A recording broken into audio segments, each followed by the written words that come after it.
Okay, so if you like butterfly bush or hydrangeas, you're going to want to pay attention to this one. It is spring of 2023, and it's going to be a disappointing year for you. Okay, so what do I mean by that? If you're a hydrangea lover, you know that come mid to late spring, early summer, the hydrangea, especially in Portsmouth, Newport, there's lots of Nico blue hydrangeas all over the state, but especially out in Portsmouth, Middletown, Newport. But hydrangeas are a mainstay. They're everywhere. But odds are many of you are not getting any flowers this year. And I want to tell you why, but it's the same thing for butterfly bush. If you have those, many of them have died or are really starting back from the ground. Let's talk about it. So if you were not a snowbird and you were here all winter long, you know that in Rhode Island or southern New England in general, it was a very mild winter and not a lot happened as far as snow or freezing temperatures until one weekend. We dropped down into -7 degrees, stiff breeze all weekend long.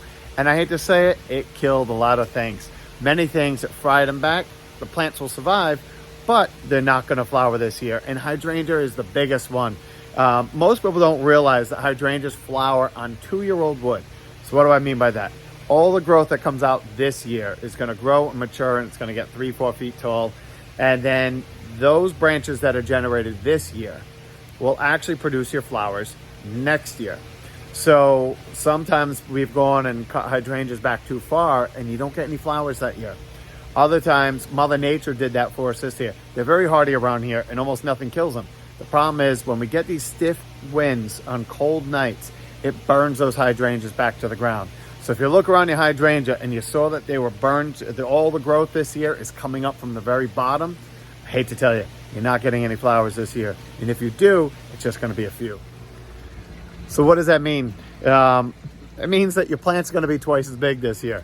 What I find is these years, hydrangeas in New England are hit and miss. Depending on where you're located, if you're in a windy spot, cold spot, it's like every other year we get good flower production or no flowers at all.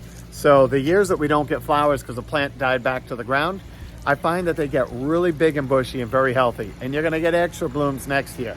But there's nothing much you can do. There's nothing much you have to do other than maybe give them some good fertilizer. And if you can keep enough growth on them, you might get a few flowers, but it's not going to be that normal big flush. Now, butterfly bush are the same way. If you don't know what a butterfly bush is, let me show you a picture. Okay, so these are butterfly bushes. By nature, not the showiest of plants, but many of these in the landscape this year died right back to the ground. What I find is if they were relatively new, if they were only a season or two old, they died entirely. If it's a big, mature, established plant, then what I'm finding is way down at the bottom, all the top foliage is all brown all the way to the bottom, and then it's starting to flush at the very bottom, is what I'm seeing in some landscapes. So take a good look if you're used to, one good thing is these plants are extremely fast growing. Again, treat it like the hydrangea. Give it a good dose of maybe plant tone. I'm a big fan of plant tone, fertilizer, and let the plant outgrow it.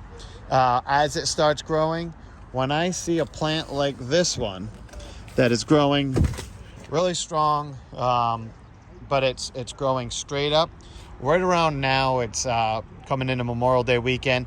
I would actually, if I was planting this in my yard, I would go and take the top 6 inches off of every single branch in here. What that's going to do is make each one branch even more. These plants grow very fast, and so you can still get time to get a sizable plant off this year, but more branches means more flowers. So if you're growing butterfly bush, it's because you want the flowers and bring in those butterflies. Not a single plant out there that I know of that attracts butterflies more than the butterfly bush. So yes, those are two very popular plants. One for the butterflies, one for just the flower production of that hydrangea, and it's just going to be a disappointing year. So if the butterfly bush is coming back, plant tone on everything, that's another conversation. I'm a big fan of the organic line called Espoma. I'm not a purist. I don't like organic because it's organic. I like organic because it just seems to work better, and the Espoma line makes it nice and easy. So everything gets the Espoma fertilizer. And no, not sponsored by Espoma. I just like the product. But anyway, I hope that helps, and take a good look in your backyard. I'd rather you be disappointed now than wait till later and think you're going to have this big, beautiful hydrangea flower and you get no blooms. And I know you'll be calling asking why. So now you know. Good luck. I hope that helps.